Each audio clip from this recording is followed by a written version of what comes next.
Good evening, everybody. It looks like a lot of you out there. Okay. I was born a cold, snowy day at Brooklyn Jewish Hospital in January 1960. I grew up in a town called Great Neck, New York. It's an affluent suburb of New York City, and it's a lot like Brentwood. I had an older sister and a younger brother. I had a relatively smooth, sheltered childhood. I was raised Jewish in the conservative sect, which is the middle tier. You've got Reformed, which is the least observant, then conservative, and then Orthodox being the most conservative. I went to Hebrew school, and I think I could still muster up 50 or 60 words of Hebrew. I was bar mitzvahed at 13. They tell you you're a man, but I didn't feel like one. I felt 13. I had very little exposure to other religions as a child. All of my friends were Jewish except one, and he was half Jewish. My mother would always say, kind of out of the blue, don't marry a Christian, and Catholics are the worst. So my apologies to any Catholics or former Catholics out there. Somewhat oddly, my maternal grandmother became a Christian Scientist. That also seemed out of the blue. We thought it was weird, but we never talked about it. Typically, once you're bar mitzvahed, you stepped away from going to religious services. That's what most kids did. I would not describe myself as very religious, but I enjoyed going to the youth services. They were an hour long, and I really enjoyed singing prayers and praising God. The adult service, on the other hand, was 3 hours long every Saturday. And I remember Rabbi Waxman, boy, could he talk. His sermons were close to an hour. You may think Pastor Garrett's are long. And don't get any ideas, please, Pastor Garrett.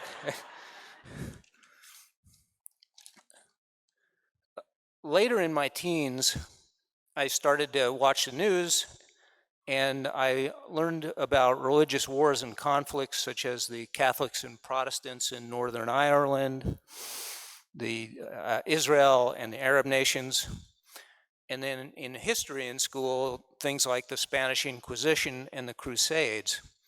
And I started to think that religion was used more to keep people apart than to bring them together. I enjoyed my teens. I played golf at my parents' country club. My first set of clubs I inherited from my grandfather, and I liked playing a lot. In early adulthood, I celebrated the high holidays of Judaism, Rosh Hashanah, the Jewish New Year, and Yom Kippur, which is the Day of Atonement. That's where you fast for a day for forgiveness for your sins for the last year. Fasting usually got tough around late morning, early afternoon. But one year I remember, for the dessert, the meal before the fast, my sister made a cheesecake. And that thing sat in my stomach like a time-release capsule. I wasn't hungry the whole time, and I felt like I did not atone for my sins that year. I also celebrated Passover, and that commemorates the Jews leaving Egypt. It's an 8-day holiday where you have a Seder, that's a meal that basically is like a service that you do at home. For 8 days, you can't eat regular bread and any flour products, you have to eat matzah, unleavened bread. And matzah is not so good. I always remember messing up around day 5 or day 6. No matter how hard I tried, I just couldn't do it. And then, like every good Jew, when you get to the end of Passover, you pig out on pizza. I was married before I was married to Christy. We call that time period in my life BC, before Christy. And you guessed it, according to my mom, I married the worst, a Catholic. We celebrated Christian and Jewish holidays. We were lucky enough to have 2 kids. The older one, Ashton, was through in vitro fertilization, and the younger one, Peyton, was adopted. Both girls. We attended Blessed Kateri, and we were raising the kids Catholic. One of the things I liked about Mass was that it was only an hour. The sermons weren't that long, especially compared to Rabbi Waxman, but I didn't understand a thing about them, and they really were boring. Then eventually I got divorced. I was still Jewish at that time, so the only thing I can say about that period is oi.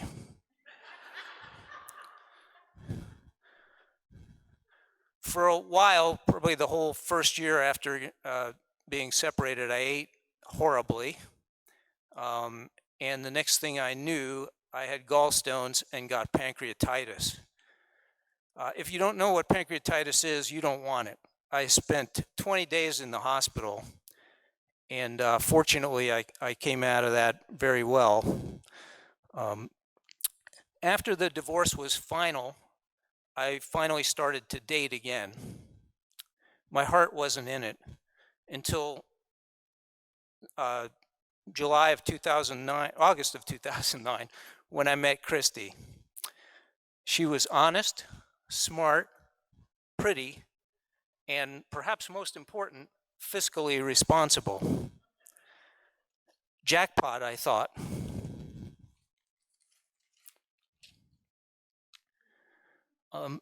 One of the things Christy was looking for was someone to go to church with. I thought I could do that. That's a piece of cake. So I came with Christy to church here every other Sunday, the Sundays where I didn't have the kids. I enjoyed it a lot.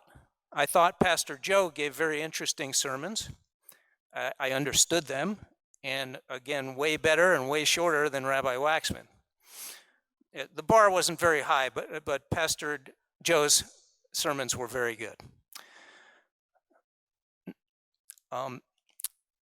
While raising the kids Catholic, they were going to Catholic school. And I'm not sure what happened, but my ex had a beef with the school. And I remember being in the parking lot with her, and she started cursing out the Mother Superior. I had 2 thoughts when this happened. One was, I need to make sure the Mother Superior knows I'm not affiliated with her anymore.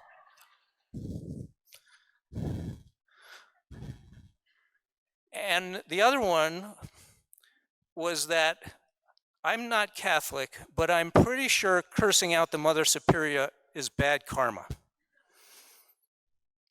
Not long after that, unbeknownst to me, my ex started going to a Bible-based church.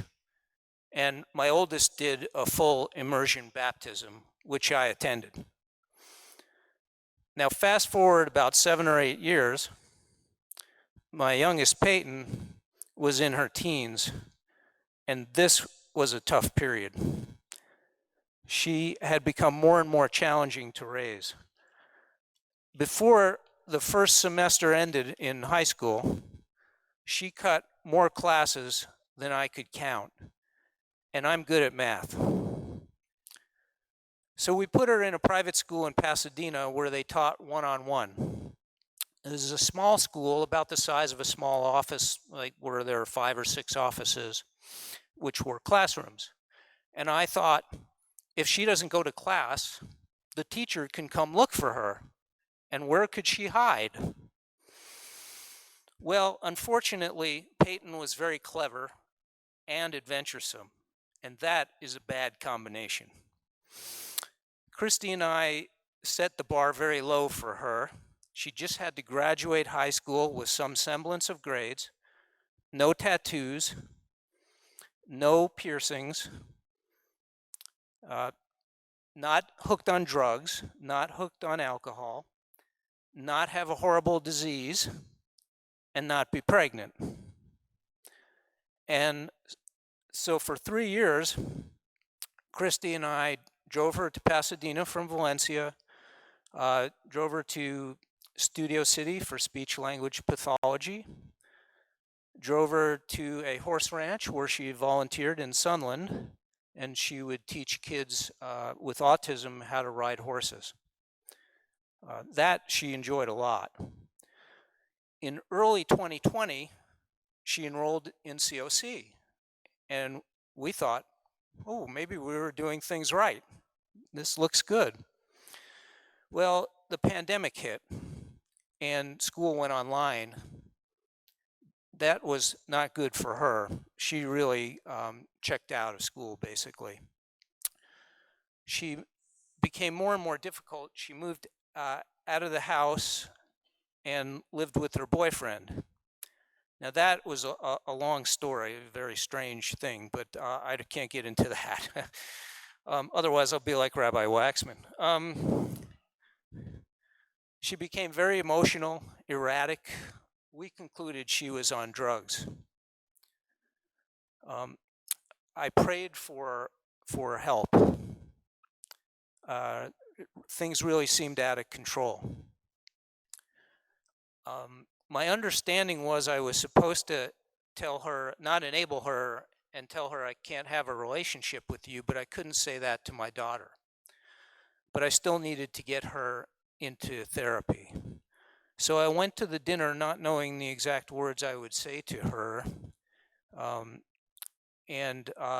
During dinner, it came to me. I said, I don't know how to have a relationship with you. And fortunately, with God's help, I believe, that hit home to her, and she went into treatment. She spent 2 months there of what was hopefully going to be 3 months, and then 3 more months of transition in sober living. But she left after 2 months. And treatment is not pretty, and it's often not truthful. And those were things that were very hard for me. But in any event, I was also told that I shouldn't let her stay at our house. And even though she had nowhere to stay, I had to tell her that. Well, she became very mad at me. And we had a very, very heated conversation. Her side was heated. Mine was actually somewhat calm. And again, I was fortunate enough to have been given the right words. I said, Peyton, you are more important to me than my relationship with you. And I think she got it. I continued to pray for her. This was a very rough period. I had a lot of anxiety. Obviously, when your kid is on drugs, life is out of control. Some of you may know, to kind of segue, I have an engineering degree and a law degree, and that can make me some people's worst nightmare. I practiced patent and trademark law. Around that time, I was headed towards a trial, and I had always managed to settle cases previously.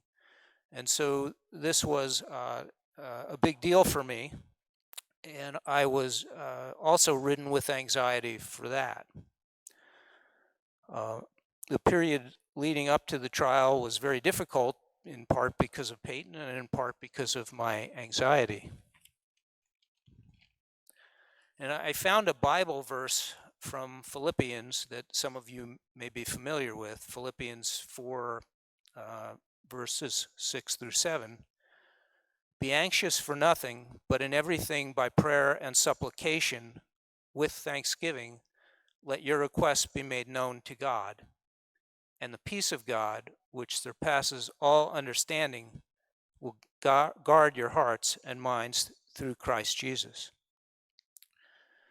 At first, this passage didn't seem to help me very much. But then I had a dream. I was on a golf course, and the hole was very dark and had water everywhere. I couldn't even see where the green was, where you're supposed to hit the ball to. The tee, where you start off the hole, was up this very steep hill. I started up the hill, got most of the way up, and then thought, oh no, I don't have a golf club. Just then, a little smiling man appeared in front of me, and he handed me a golf club.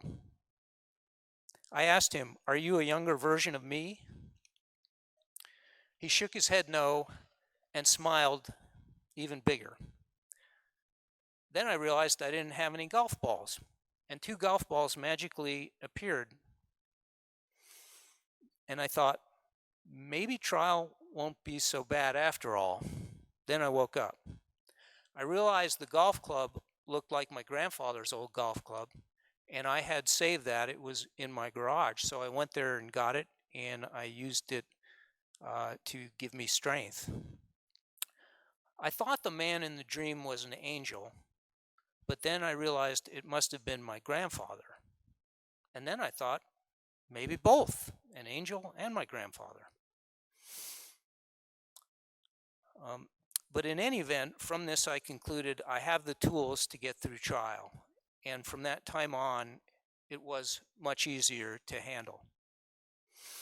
Now, Christy and I, of course, continued coming to church, and by this time it had been, I think, about 12 years that I had been coming here, Christy much longer. But it was hard for me to get over the hump of being Jewish. When you're Jewish, there aren't that many Jews in the world, relatively speaking, and we think it's very important to continue the faith. And my parents would tell me that, along with, don't marry a non-Jew.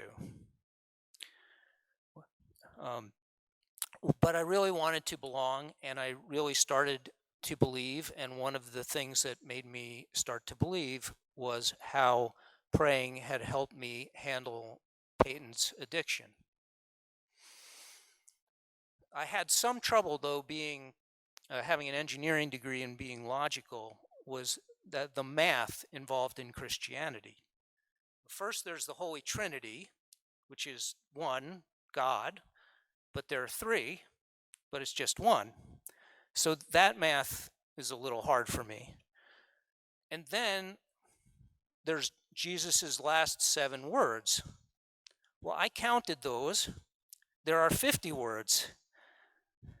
That's not 7, so I had some trouble with that too.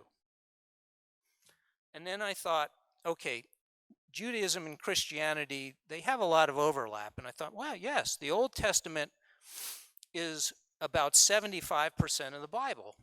So there's about 75% overlap, ergo. And then I thought the path that Jesus walked was that he was Jewish to start out. So at this point, I wasn't really sure I was Jewish anymore, but I still couldn't get over that hump. And I thought, I think I believe in Jesus, but I'm Jewish. Does that make me a Jew for Jesus? I always thought, and again, apologies to Jews for Jesus if there are any in here. I always thought that was just weird because you could not be both. So in any event, my brain really hurt. The only thing I could think of is, how would I tell my parents if I convert? And then I thought of those commercials, you know, the ones where they talk about rejuvenation. And I thought, maybe that's what I need. I need to be rejuvenated. And then I thought, no, that's not right. So I prayed for the impetus to have faith. We wanted to join CLC, and so we met with Pastor Garrett, and we set a date at the beginning of June, a year and a half ago, to go through the conversion, to go through the joining ceremony. And then I thought, can I join if I'm Jewish? So I thought maybe the week before I should be baptized. No, Pastor Garrett said, sure. He was looking forward to carrying me down the aisle. And so I was baptized. A little fanfare, a long 62.5-year journey, but I got there. The one thing that remained was to tell my parents. And part of me for a long time thought, I'm just not going to tell them. And then I thought, well, if you're a Christian, you're supposed to be proud of it. So this past weekend, I told my parents, I held my breath, and my dad said, well, that's the same path Jesus walked. And I thought, oh, okay, this is all right. And so the journey is complete. Thank you.